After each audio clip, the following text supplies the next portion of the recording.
राष्ट्रपति द्वारा supreme court से जो है राय मांगी गई है, जिसे प्रेसिडेंशियल रेफरेंस या राष्ट्रपति संदर्भ कहा जाता है। ये सुप्रीम कोर्ट की भी सलाहकारिता अधिकारिता है और राष्ट्रपति की भी सलाहकारिता अधिकारिता है। आर्टिकल 143 के तहत अपने अधिकारिता का प्रयोग करते हुए राष्ट्रपति महोदया ने सुप्रीम कोर्ट से तकरीबन 14 प्रश्न पूछे गए हैं। सुप्रीम कोर्ट की संवैधानिक राय मांगी गई है। और जो ये सुप्रीम कोर्ट की ये जो इस 143 के तहत जब राष्ट्रपति सुप्रीम कोर्ट से राय मांगते हैं तो ये राय जो दिया जाता है वो सुप्रीम कोर्ट के द्वारा कम से कम 5 जजों की संविधान पीठ द्वारा दिया जाता है। और चूंकि ये संवैधानिक महत्व का होता है, 5 जजों के संविधान पीठ द्वारा दिया जाता है और वो रिपोर्ट के रूप में आता है, यानी वो निर्णय नहीं होता है, वो रिपोर्ट कहा जाता है। इसलिए जो राय मांगी जाती है वो सुप्रीम कोर्ट की रिपोर्ट होती है जो राष्ट्रपति को सौंपी जाती है। जरूरी नहीं कि सुप्रीम कोर्ट जो प्रश्न पूछा गया है उसका जवाब ही दे, वो जवाब देने से इनकार भी कर सकता है, हालांकि उसकी पूरी सुनवाई होती है और इनकार करने के कारण को बताया जाता है। और जरूरी नहीं कि सुप्रीम कोर्ट द्वारा जो राय दी जा रही हो वो राष्ट्रपति उसको माने ही। ठीक है, तो एक तरह से सलाहकारी अधिकारिता है दोनों के लिए। सुप्रीम कोर्ट सलाह देने से मना भी कर सकता है और राष्ट्रपति सलाह मानने से भी मना कर सकता है। लेकिन इसका महत्व है, अगर किसी सुप्रीम कोर्ट के किसी संविधान पीठ यानी 5 जजों की संविधान पीठ द्वारा कोई फैसला सुनाया जाता है तो वो आगे के जो भी पीठ होती है या जो भी निर्णय होता है, पीछे जो निर्णय हो गया है उसको तो नहीं बदल सकता है, उसमें तो कोई सुधार नहीं कर सकता है। लेकिन उसके बाद अगर कोई निर्णय होने वाला होता है तो निश्चित रूप से वो एक गाइडिंग प्रिंसिपल के रूप में सुप्रीम कोर्ट के जो नीचे की जो कोर्ट होती है, पीठ होती है, उनके लिए एक गाइडिंग प्रिंसिपल के रूप में काम करता है। देखिए, अगर इसको समझें, परिचय के रूप में देखें तो राष्ट्रपति द्रौपदी मुर्मू ने संविधान के अनुच्छेद 143(1) के तहत सुप्रीम कोर्ट के सलाहकार क्षेत्राधिकार का इस्तेमाल करते हुए इस बारे में राय मांगी है कि क्या राष्ट्रपति और राज्यपालों के लिए राज्य विधानसभाओं द्वारा पारित विधेयकों पर कार्रवाई करने के लिए समय सीमा निर्धारित की जा सकती है। ये अभी देखा जाए तो ये फैसला अभी 8 अप्रैल को सुप्रीम कोर्ट की 2 सदस्यीय संविधान पीठ ने एन रवि जो तमिलनाडु के राज्यपाल है उनके मामले में कहा गया था। और उस फैसले को मैंने डिटेल में पीछे जाके देखेंगे अप्रैल महीने में, तो मैंने डिटेल में पढ़ाया था और कुछ बातें कही थी। हमने कहा था कि ये वो फैसला है जो कहीं ना कहीं टर्निंग पॉइंट लेगा और कई सारे प्रश्न हैं जो अनुत्तरित हैं उनको ये हल करने का इसमें मामला आगे बढ़ेगा। जैसे मैंने कहा था कि एक वो मामला था जो केशवानंद भारतीवाद था, जो एक टर्निंग पॉइंट था जिसने एक मामले को सेटल किया। संविधान संशोधन करने की विधायिका की शक्ति यानी संसद की शक्ति और जो है उसके समीक्षा करने की जो सुप्रीम कोर्ट की शक्ति है, उसमें एक संतुलन लाने की एक व्यवस्था की और उससे कुछ नई चीजें निकली। मैंने कहा था कि ये भी उसी तरह का एक वाटर सेट मोमेंट या टर्निंग पॉइंट हो सकता है और उसी दिशा में जा रहा है मामला। राष्ट्रपति ने जो सवाल पूछे हैं वो कहीं ना कहीं ऐसे सवाल हैं जिनके प्रश्न सवाल अगर देखा जाए तो सुप्रीम कोर्ट बाध्य नहीं है कि उसको जवाब दे, लेकिन वो संवैधानिक प्रश्न हैं, संवैधानिक मूल्यों से जुड़े हुए हैं और कई सारे गंभीर संवैधानिक जो चुनौतियां हैं जो वर्तमान समय में न्यायपालिका के सक्रियता के कारण दिखाई दे रही है वो सामने ला रहे हैं। तो आइए हम जरा सा समझते हैं इसके 143 और इसके प्रावधानों के बारे में भी समझ लेंगे, क्या कैसा है जो मैंने अभी बताया उसको थोड़ा और डिटेल में समझ लेंगे, फिर उन 14 प्रश्नों के बारे में भी देख लेंगे। अब चूंकि वो प्रश्न ही पूछे गए हैं उस पर सुप्रीम कोर्ट को जवाब देना है तो उस पर हम क्या करेंगे चर्चा, वो तो अलग बात है, लेकिन उन प्रश्नों को भी हम आपको बताएंगे। जहां तक देखिए सर्वोच्च न्यायालय का जो सलाहकारी क्षेत्राधिकार है ये संविधान के अनुच्छेद 143 में है। ये संविधान सर्वोच्च न्यायालय का क्यों माना जाता है, क्योंकि ये सर्वोच्च न्यायालय वाले जो प्रावधान है उसी के तहत है। एक अनुच्छेद 143 है और एक है अनुच्छेद 142। इस अनुच्छेद को ही लेकर हमारे वर्तमान उपराष्ट्रपति श्री जगदीप धनखड़ जी ने कहा है कि ये इस तरह से काम कर रहा है जैसे ये न्यूक्लियर मिसाइल हो गया हो। न्यूक्लियर मिसाइल मतलब कि सबको स्वाहा कर देना, यानी हमारा एक असीमित पावर के रूप में इसकी आलोचना न्यूक्लियर मिसाइल के रूप में की गई है। आर्टिकल 142 ये क्या है? सुप्रीम कोर्ट की पूर्ण न्याय करने की शक्ति। इससे भी जुड़े हुए प्रश्न इसमें पूछे गए हैं और इसी ताकत का उपयोग करते हुए जो 2 जजों की संविधान पीठ ने राष्ट्रपति तक के लिए निर्देश और समय सीमा तय कर दी है। ये मैंने बताया था कि ये कुछ गंभीर मुद्दे हैं जो कहीं ना कहीं इसको उठाने इसमें जो है अनुत्तरित रह गए हैं और वो सामने आएंगे। तो देखिए 142 सुप्रीम कोर्ट की असाधारण शक्ति है, तो 143 उसकी सलाहकारी अधिकारता है। राष्ट्रपति ने 143 के जो प्रावधान है जिसके तहत राष्ट्रपति सलाह मांग सकते हैं, जिसको प्रेसिडेंशियल रेफरेंस कहते हैं, उसका प्रयोग करते हुए उन्होंने जो है इसका प्रयोग कर दिया। तो ये 143 के तहत प्रावधान किया जाता है। भारत सरकार अधिनियम 1935 में भी ये प्रावधान था और जैसे आपको पता है कि भारत के संविधान की बहुत सारी चीजें भारत शासन अधिनियम 1935 से ही ले लिया गया है, तो इसलिए वो आजादी के पहले से चली आ रही व्यवस्था है और इसके तहत राष्ट्रपति ऐसे प्रश्न का उल्लेख कर सकते हैं जो कि उठ चुका है या उठने की संभावना है। क्या प्रश्न? और ये सार्वजनिक महत्व का होना चाहिए और इसके लिए सर्वोच्च न्यायालय की राय जो है आवश्यक होनी चाहिए। और इस शक्ति का प्रयोग 1950 से कम 15 बार और इसको अब ले लिया जाए तो 16 बार कर किया जा चुका है, यानी कम से कम 16 बार इसको लेकर, जो अभी मामला है इसको लेकर कम से कम 16 बार राष्ट्रपति ने सर्वोच्च न्यायालय से राय मांगी है, जिसमें से कई सारे प्रमुख जो है रहे हैं, कई सारे मामले रहे हैं और 2 बार सुप्रीम कोर्ट ने राय देने से मना भी कर दिया था। 2 मामले हैं जब सुप्रीम कोर्ट ने राय देने से मना कर दिया था, बाकी मामलों में सुप्रीम कोर्ट ने अपनी राय दी है। तो वही इसको अगर देखें तो राष्ट्रपति द्वारा संदर्भित मुद्दों पर प्रतिक्रिया देने के लिए सर्वोच्च न्यायालय का जो विवेक है वह इसे विवेकाधीन प्रकृति है, यानी अनुच्छेद 143 की प्रकृति विवेकाधीन है। इसमें कहा गया है संविधान के अनुच्छेद 143 में कि सर्वोच्च न्यायालय अपनी राय रिपोर्ट कर सकता है। देखिए ये निर्णय नहीं है, पहली बात जान लीजिए। निर्णय जो होता है, अगर सुप्रीम कोर्ट का कोई निर्णय है तो वो लॉ ऑफ द लैंड बन जाता है, वो उस मतलब देश के लिए कानून के समान हो जाता है और उसे फिर मानना पड़ता है जब तक कि सर्वोच्च न्यायालय द्वारा उसकी समीक्षा करके उसे बदल न दिया गया हो, उसके बड़ी पीठ द्वारा, या उसके आधार को संसद द्वारा संशोधन करके बदल न दिया गया हो। निर्णय के आधार को, जिस आधार पर निर्णय किया गया उसके आधार को न बदल दिया गया हो, तो वो निर्णय होता है, उसको मानना होता है। तो ये जो सुप्रीम कोर्ट 143A के तहत अपना जो राय देती है वो रिपोर्ट भेजती है राष्ट्रपति को, ये निर्णय नहीं होता। जब निर्णय नहीं होता तो वो फिर ये दर्शाता है कि न्यायालय के पास संदर्भ को अस्वीकार करने का भी विवेकाधिकार है। इसके तहत जो सलाहकार राय है वो राष्ट्रपति के लिए भी बाध्यकारी नहीं है, क्योंकि ये एक रिपोर्ट है और इसके ये कोई न्यायिक समीक्षा या जुडिशियल जो रिव्यू है उसका ये विकल्प नहीं है। जिन प्रश्नों पर प्रश्न पूछा गया, अगर इस पे कोई निर्णय हो चुका है तो उस निर्णय पर इसके द्वारा कोई प्रभाव नहीं पड़ेगा। और अगर यदि मुद्दा पहले से ही न्यायालय में है या संवैधानिक सिद्धांतों का उल्लंघन करता है या अप्रासंगिक है तो न्यायालय जवाब देने से भी इनकार कर सकता है। और अतीत में कम से कम 2 ऐसे संदर्भ रहे हैं जब सर्वोच्च न्यायालय ने 143A के तहत जवाब देने से या रिपोर्ट देने से मना कर दिया था। 2 मामला था 1993 का, राम जन्मभूमि बाबरी मस्जिद संदर्भ में जब भेजा गया था प्रेसिडेंशियल द्वारा, तब मना कर दिया गया था, और दूसरा था जम्मू कश्मीर पुनर्वास कानून संदर्भ 1982, क्योंकि फिर वो कानून में अप्रासंगिक हो गया था। तो इन 2 मामलों में सुप्रीम कोर्ट ने निर्णय देने यानी रिपोर्ट देने से, सलाह देने से इनकार कर दिया था। अभी जो प्रमुख कुछ ऐसे जो प्रेसिडेंशियल रेफरेंस है वो बाद वाले में हम देखेंगे।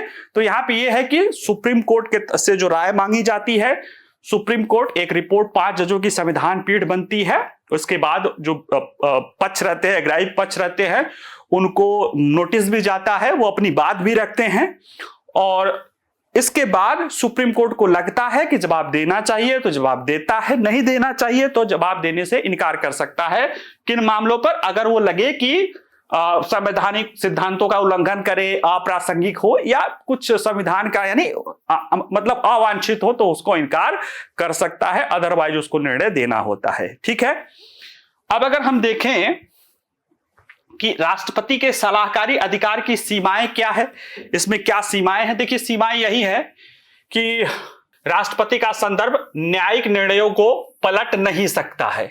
मतलब जैसे अभी कुछ लोग ये कह रहे हैं, ये बात क्यों आ रही है, क्योंकि इसके जरिए जो 2 जजों की पीठ ने अभी फैसला सुनाया है 8 अप्रैल की, अब वो फैसला सही है या गलत है अभी वो लागू है, उसको अगर बदलना होगा तो इस प्रेसिडेंशियल रेफरेंस के निर्णय, अब अगर उस निर्णय में कुछ भी आए उसका उन फैसलों पर प्रभाव नहीं पड़ेगा। हाँ, अब अगर उसकी रिव्यू याचिका दायर की जाएगी या उसी तरह के अन्य मामले सुप्रीम कोर्ट के विभिन्न पीठ में चल रहे हैं, वहां पे उस चीज को जरूर ध्यान में रखा जाएगा अगर उस समय तक सुप्रीम कोर्ट सलाह दे चुकी होगी। ठीक है, सलाहकार क्षेत्राधिकार और इसका अपीली तंत्र उपलब्ध नहीं है, ये सारी चीजें हो गई। अब देखते हैं कि राष्ट्रपति महोदया ने सुप्रीम कोर्ट से क्या क्या प्रश्न पूछे हैं। और देखिए मैंने कहा था प्रश्न बड़े गंभीर हैं और ये मुद्दा गंभीर है क्योंकि कई सारी ऐसी चीजें उठाई गई थी। देखिए जब मैंने बताया था उसी समय आपको एक चीज बता देता हूं, फिर से थोड़ा सा याद रहेगा। राज्य के 3 ऑर्गन हैं या अंग है, और ये मैं नहीं कह रहा हूं, वर्तमान चीफ जस्टिस का भी यही कहना है। विधायिका, कार्यपालिका और न्यायपालिका, इनके अपने अपने काम हैं। जैसे ये विधान बनाना, लागू करना, इंप्लीमेंटेशन, और न्याय निर्णय करना। और देखा जाए तो चूंकि हमारे यहाँ पे संसदीय प्रणाली है, तो संसदीय प्रणाली के कारण ये कार्यपालिका इसके अंग है, इसके अंतर्गत आती है संसदीय प्रणाली में।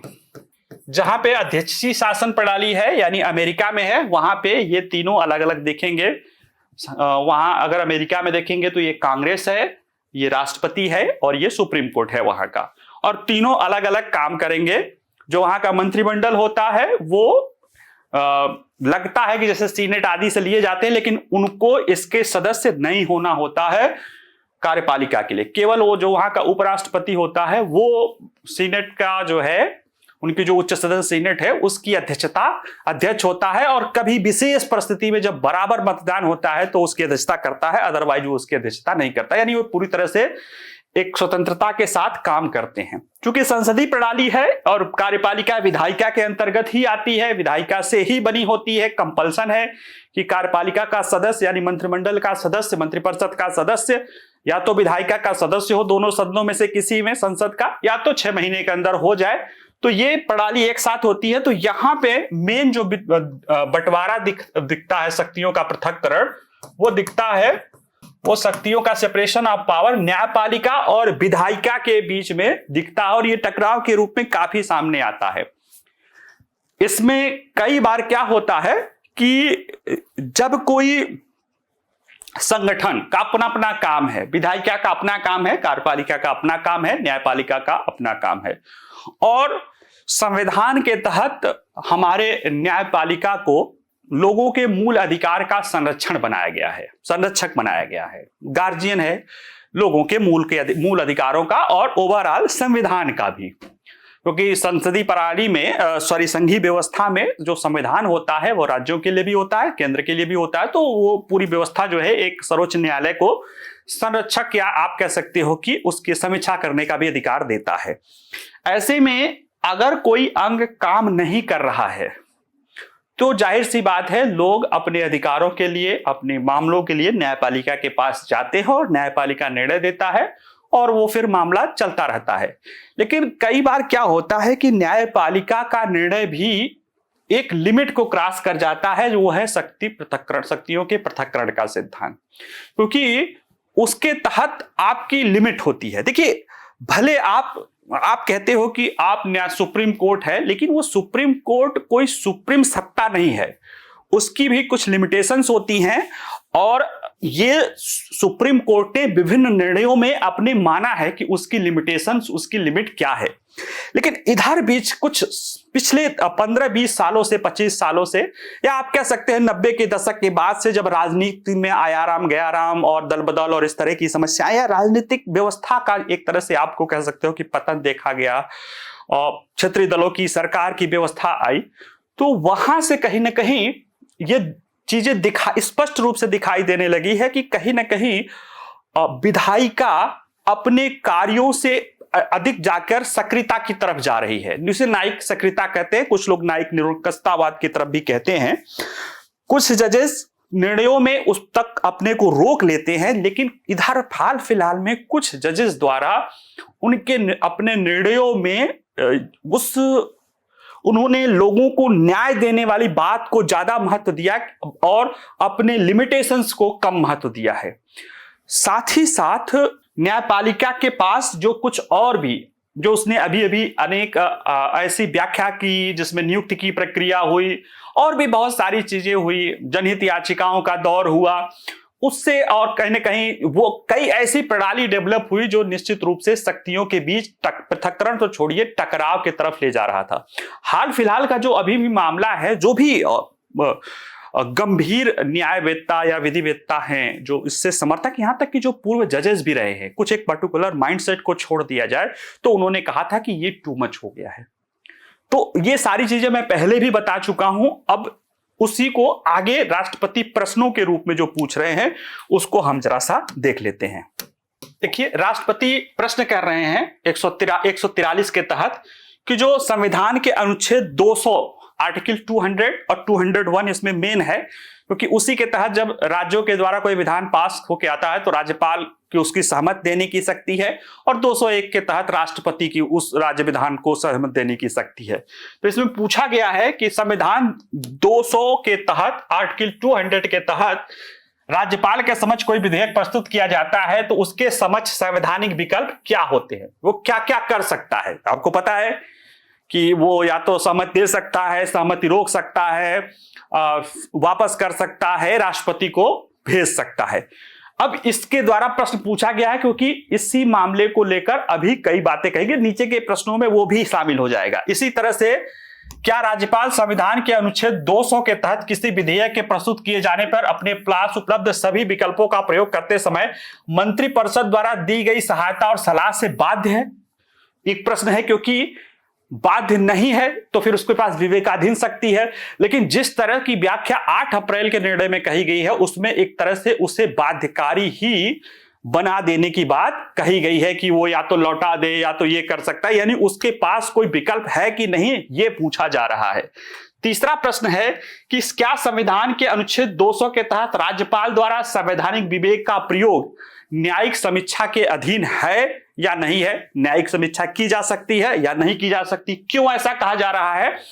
क्योंकि संविधान का आर्टिकल 361 ये कहता है कि संविधान के अनुच्छेद 200 के तहत राज्यपाल के कार्यों के संबंध में न्यायिक समीक्षा पर पूर्ण प्रतिबंध, यानी जो 361 है वो राज्यपाल और राष्ट्रपति दोनों के जो इस तरह के कार्यों के संबंध में न्यायिक समीक्षा पे पूर्णतः प्रतिबंध लगाता है, और यहां पे आप न्यायिक समीक्षा कर रहे हैं तो कॉन्ट्रडिक्शन हुआ ना, संवैधानिक प्रश्न हुआ, इसकी व्याख्या करना है, इसीलिए सुप्रीम कोर्ट से राय मांगी गई है प्रेसिडेंट द्वारा। साथ ही साथ आगे कहा गया कि संवैधानिक रूप से निर्धारित समय सीमा और राज्यपाल द्वारा शक्तियों के प्रयोग करने के तरीके में अभाव, यानी जो राज्यपाल अपने विधायिका के जो विधेयकों को अनुमति देने की जो उसकी कार्य प्रणाली है उस पर कोई संवैधानिक रूप से समय सीमा तो नहीं है। ऐसे में ये कह रहे हैं कि क्या राज्यपाल द्वारा संविधान के अनुच्छेद 200 के तहत सभी शक्तियों के प्रयोग के लिए न्यायिक आदेशों के माध्यम से समय सीमा लगाई जा सकती है और प्रयोग के तरीकों को निर्धारित किया जा सकता है? वो मामला जो 8 अप्रैल को पूछा गया था, क्योंकि संविधान के तहत तो ऐसी बात नहीं है। अगर जब संविधान के तहत ऐसी बात नहीं है तो क्या न्यायिक आदेश द्वारा वो किया जा सकता है?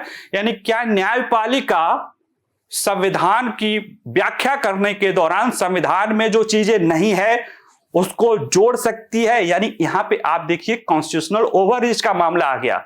हालांकि हमारे यहां माना जाता है कि न्यायपालिका संविधान का उल्लंघन नहीं कर सकती है, लेकिन यहां पे दिखाई दे रहा है कि ऐसा हो रहा है और राष्ट्रपति ये चीजों को पूछ रहे हैं। अगला प्रश्न है कि क्या संविधान का अनुच्छेद 201 राष्ट्रपति द्वारा संवैधानिक विवेक का प्रयोग की न्यायिक समीक्षा योग्य है? क्योंकि फिर वहीं 361 के मामले में यह है कि राष्ट्रपति और राज्यपाल दोनों की न्यायिक समीक्षा नहीं हो सकती है। संवैधानिक रूप से निर्धारित समय सीमा और राष्ट्रपति द्वारा शक्तियों के प्रयोग, यानी वही जो समय सीमा के माध्यम पे है, उसमें कैसे हो सकता है? अगला जो एक प्रश्न था जिस पर मैंने कहा था कि उसमें जज ने यहां तक कह दिया था कि राष्ट्रपति के पास अगर कोई मामला जाए इस तरह से राज्य के विधेयकों को, तो राष्ट्रपति को लेना चाहिए। हालांकि मस्ट नहीं कहा था, सलाह कि राष्ट्रपति को आर्टिकल 143 के तहत सुप्रीम कोर्ट से संवैधानिक सलाह लेनी चाहिए, यह सुझाव था। तो वो प्रश्न पूछा गया है कि क्या राष्ट्रपति की शक्तियों को नियंत्रित करने वाली संवैधानिक योजना के प्रकाश में क्या राष्ट्रपति को संविधान के अनुच्छेद 143 के तहत संदर्भ के माध्यम से सर्वोच्च न्यायालय से सलाह लेने और राज्यपाल द्वारा राष्ट्रपति की सहमति या अन्यथा के लिए विधियों को सुरक्षित करने पर सर्वोच्च न्यायालय की लाइन लेने की आवश्यकता है? यानी कि अब बताना है कि जो वो निर्णय दिया गया था वो सही, हालांकि उस निर्णय पर कोई प्रभाव नहीं पड़ेगा, लेकिन निश्चित रूप से इसका दूरगामी प्रभाव पड़ेगा। क्यों? क्योंकि अब इसे 5 जजों की संविधान पीठ को फैसला लेना है कि अगर वो व्यवस्था नहीं है तो ये कैसे कर दिया गया। अगला प्रश्न और भी खतरनाक है कि क्या संविधान के अनुच्छेद 200 और 201 के तहत राज्यपाल और राष्ट्रपति के निर्णय कानून के लागू होने के पहले चरण के माध्यम से न्यायिक समीक्षा योग्य हैं? यानी कि न्यायपालिका कब समीक्षा करती है? जब कोई कानून बना है तब तो करेगी भाई। न्यायपालिका कानून के विधान, जैसे जो रोका गया है कि विधान बनाने की प्रक्रिया के तहत, न्याय निर्णय के तहत उसमें कार्यपालिका या विधायिका हस्तक्षेप नहीं करेगी, विधान बनाने में के मामलों में न्यायपालिका हस्तक्षेप नहीं करेगी। अब यह प्रश्न है कि जब तक कोई कानून बना ही नहीं तब उसके पहले ही क्या उसकी न्यायिक समीक्षा हो सकती है? क्योंकि देखा जाए तो वो 10 विधेयक अभी कानून नहीं बने थे और न्यायिक समीक्षा के यानी प्रक्रिया को ही न्यायिक समीक्षा के अधीन ला दिया गया है। अब ऐसे में क्या न्यायालयों के लिए किसी विधेयक की सामग्री पर न्यायिक निर्णय लेना किसी भी तरह से कानून बनने से पहले अनुमत है? यानी कानून बनने के पहले अगर न्यायालय समीक्षा करने लगेगी, कानून बनने के बाद करे तब चलो समझ में आता है कि संविधान के अर्थ में, कानून बनने के पहले ही न्यायपालिका अगर समीक्षा करने लगी तब तो ये जो शक्तियों की पृथक्करण की व्यवस्था या जो संवैधानिक प्रणाली है उसके प्रति तो ये न्यायपालिका का सम्मान नहीं दिखाई देता है, जिसको लेकर अभी हाल फिलहाल के एक मामले में जस्टिस गवई, जो चीफ जस्टिस गवई हैं, उन्होंने कहा कि संविधान के जो राज्य के जो तीनों आर्गन हैं उनका सम्मान सबको करना चाहिए। तो एक आर्गन दूसरे आर्गन का अगर ये सम्मान कर रहा है कि उसके न्याय निर्णय भी हुआ ही नहीं उसके पहले ही, यानी उसकी कार्य प्रणाली में ये एक तरह से हस्तक्षेप है और इसी को ही एक प्रश्न के रूप में पूछ लिया गया है। और जिस मामला जो न्यूक्लियर मिसाइल हमारे उपराष्ट्रपति जगदीप धनखड़ जी ने कहा था उससे भी जुड़ा प्रश्न है कि क्या संवैधानिक शक्तियों का प्रयोग राष्ट्रपति या राज्यपाल के आदेशों को संविधान के अनुच्छेद 142 के अंतर्गत किसी भी तरीके से प्रतिस्थापित किया जा सकता है? यानी कि 142 के संविधान के अनुच्छेद 142 का प्रयोग करके क्या राष्ट्रपति और राज्यपाल के संवैधानिक जो शक्तियों को बदला जा सकता है? क्यों? क्योंकि यह कहा गया कि राज्य विधानमंडल द्वारा बनाया गया कानून संविधान के अनुच्छेद 200 के अंतर्गत राज्यपाल की स्वीकृति के बिना लागू हो सकता है, यह पूछा गया। क्योंकि पहली बार ऐसा हुआ है कि 10 कानून लागू हो गए हैं, कहां पे? तमिलनाडु में, जिस पर न राज्यपाल का साइन है न राष्ट्रपति का साइन है। और वही पूछा गया है क्या ऐसा संविधान में कहा, संवैधानिक व्यवस्था के तहत क्या ऐसा कोई प्रावधान है कि बिना राज्यपाल या राष्ट्रपति के हस्ताक्षरित ही कोई कानून लागू हो जाए? ठीक है। 12वां प्रश्न है कि अनुच्छेद 145(3) के प्रावधानों के मद्देनजर क्या इस माननीय न्यायालय की किसी पीठ के लिए यह अनिवार्य नहीं है कि वह पहले यह तय करे कि उसके समक्ष कार्रवाई में शामिल प्रश्न ऐसी प्रकृति का है जिसमें संविधान की व्याख्या के रूप में कानून के महत्वपूर्ण प्रश्न हैं, इसे कम से कम 5 न्यायाधीशों की पीठ पर भेजा जाए? यानी कि कोई संविधान सुप्रीम कोर्ट की कोई पीठ है, अगर उसके पास कोई मामला गया है और उसे लगता है कि कहीं ना कहीं संवैधानिक महत्व के विषय है, तो आर्टिकल 145 कहता है कि संवैधानिक जो महत्वपूर्ण प्रश्नों का मामला संविधान पीठ हल करेगी, जो कि कम से कम 5 जजों की संविधान पीठ तो होगी ही होगी। और उसे क्या वही कि क्या 2 जजों की पीठ या 3 जजों की पीठ कर सकती है, या उसे कम जहां संवैधानिक रूप से महत्वपूर्ण प्रश्न हो उसे 145 के तहत 145(3) के तहत कम से कम 5 जजों की संविधान पीठ के पास भेजा जाए। अगला प्रश्न है कि क्या संविधान के अनुच्छेद 142 के अंतर्गत इन 14 प्रश्नों में ये सबसे गंभीर प्रश्न है, और ये प्रश्न ऐसा है जो बाकी के जो अभी कह सकते हैं ना 142 की जो सबसे गंभीर आलोचना है उसको है, क्या संविधान के अनुच्छेद 142 के अंतर्गत सर्वोच्च न्यायालय की शक्तियां प्रक्रियात्मक कानून के मामलों तक सीमित है, या संविधान के अनुच्छेद 142 ऐसे निर्देश जारी करने या आदेश पारित करने तक विस्तारित है जो संविधान या लागू कानून के मौजूदा मूल या प्रक्रियात्मक प्रावधानों के विपरीत या असंगत है। यानी कि जो पूर्ण न्याय आर्टिकल 142 जो है वो पूर्ण न्याय कहता है, यानी कि न्याय करने की प्रक्रिया के दौरान अगर कहीं कोई चीज छुपा है, नहीं पता है, प्रोसेस के द्वारा है, तो उसे फिल करो, गैप को फिल करना है, कंप्लीमेंट्री इन नेचर है। और यह बात जो राष्ट्रपति द्वारा पूछी जा रही है, सुप्रीम आर्टिकल 142 के तहत जो कई सारे जब मामले आए थे उसकी आलोचना हुई थी, तो सुप्रीम कोर्ट ने कई सारे संवैधानिक पीठ में यह निर्णय दिया है कि जो आर्टिकल 142 है उसके बारे में स्पष्ट है कि आर्टिकल 142 से वो कुछ भी हासिल नहीं किया जा सकता है जो सीधे तरह से हासिल नहीं, यानी कि इसके द्वारा कानून नहीं बनाया जा सकता। जब कानून बनाने को लेकर सुप्रीम कोर्ट अपने आर्टिकल 142 के रूप में एकदम है कि अगर कोई कानून नहीं है तो उसे आप एक नई इमारत नहीं बना सकते। हाँ, कोई इमारत बनी है, कहीं पता चला दरवाजा खिड़की नहीं है तो उसको खोल सकते हो, लेकिन इमारत को ध्वस्त कर दो या नया इमारत बना दो, ये उदाहरण है। इसको लेकर सुप्रीम कोर्ट रोक लगाता है और वही प्रश्न पूछा गया है कि कानून और यहां तक कि संविधान के लिए, एक तो नया संविधान संशोधन हो गया ना कि आर्टिकल 142 का प्रयोग करके क्या आप नया कानून बना सकते हैं, कानून को समाप्त कर सकते हैं या नया संविधान में संशोधन कर सकते हैं। ये सबसे गंभीर प्रश्न है जिसके निर्णय के बड़े दूरगामी प्रश्न इसके जो है, अगर अब देखिए सुप्रीम कोर्ट कई सारे जो न्यायविदों का मामला है कि प्रश्न बहुत गंभीर हैं, और उन लोगों का तर्क तो यह था कि राष्ट्रपति महोदय को इस तरह से, इससे अच्छे मतलब ये कि बीच का रास्ता लेके समीक्षा कर देते और उस मामले को 2 जजों की पीठ का, सबको पता है कि वो फैसला गलत हुआ है। ज्यादातर मैं कह रहा हूं तो इसका मतलब ये नहीं, मैं नहीं, जो लोग कह रहे हैं कि वो फैसला गलत हुआ है उसको बदला जा सकता था। अब इस तरह के फैसले में अब अगर सुप्रीम कोर्ट नहीं निर्णय देता है, इसको लेने से, टेक ऑफ करने से मना कर देता है, तो भी उसको कारण बताना पड़ेगा।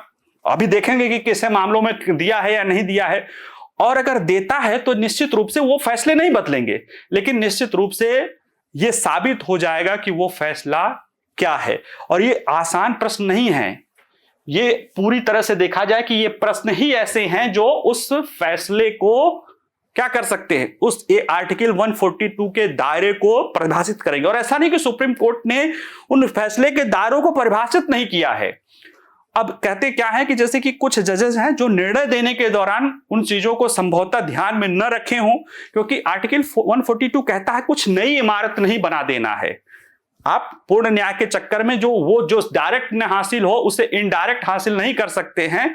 अब ऐसे प्रश्न हैं, इनके जवाब देने होंगे। और अंततः है कि क्या भारत का संविधान के अनुच्छेद 131 के अंतर्गत वाद के माध्यम को छोड़कर संघ सरकार और राज्य सरकार के बीच विवादों को हल करने के लिए सर्वोच्च न्यायालय के किसी अन्य क्षेत्राधिकार पर रोक लगाता है। जैसे अभी सुप्रीम कोर्ट का जो मूल अधिकारिता होती है वो संघ और राज्य या राज्यों के बीच में होती है, वो उसकी मूल अधिकारिता होती है। एक उसकी अपीली अधिकारिता है, मूल अधिकारिता है, और मौलिक अधिकारों को लेकर वाली अधिकारिता है आर्टिकल 32 के तहत। तो इसमें जो राज्य आया है, तमिलनाडु आया है राज्यपाल के विरुद्ध, वो 131 के तहत नहीं आया है, आर्टिकल 32 के तहत आया है, जिसमें मैंडमस जारी होता है। परमादेश को मानना बाध्यकारी होता है, उसको मानना ही पड़ता है, उसके समय सीमा के होता है। तो वही प्रश्न पूछा गया है कि जब 2 राज्यों के बीच या संघ और राज्यों के बीच क्या कोई मामला हो, तो आर्टिकल 131 की व्यवस्था है जो सुप्रीम कोर्ट का मूल काम है, उससे अलग भी तरीके से आया जा सकता है। इस प्रश्नों का जवाब देना है, और प्रश्न काफी गंभीर हैं, और इन प्रश्नों के जो भी जवाब आएंगे, जब भी आएंगे, कुछ लोग तो कहते हैं कि संभवतः सुप्रीम कोर्ट जवाब देने से इनकार कर दे, लेकिन मुझे लगता है कि जवाब आएंगे, देर आएंगे, चाहे कितना भी देर आए, लेकिन जवाब तो देना ही पड़ेगा। और ये जवाब निश्चित रूप से जो टकराहट हो रही थी, न्यायपालिका कार्यपालिका का अतिक्रमण का जो मामला हो रहा था, उसको काफी हद तक रोकने पर मददगार होगा, क्योंकि फिर बाद के निर्णयों के लिए ये नजीर के रूप में साबित हो सकता है। जो पीछे फैसला हो चुका है उसमें बदलाव नहीं होगा। उसमें क्या होगा, कुछ लोगों को लगा है कि कई और सारे तमिलनाडु आदि के मामले हैं जिसमें इसी तरह के निर्णय आने हैं। हो सकता है कि वहां पे बड़ी बेंच उसको संवैधानिक पीठ के मामले में जैसे इसको संविधान पीठ के पास भेज दिया जाए और फिर उस मामले में कुछ निर्णय आ जाए तो अपने आप वो पीछे वाला पलट जाए। लेकिन वो अलग चीजें हैं। अभी जो गंभीर मुद्दे हैं ये यहाँ पे सामने आया है।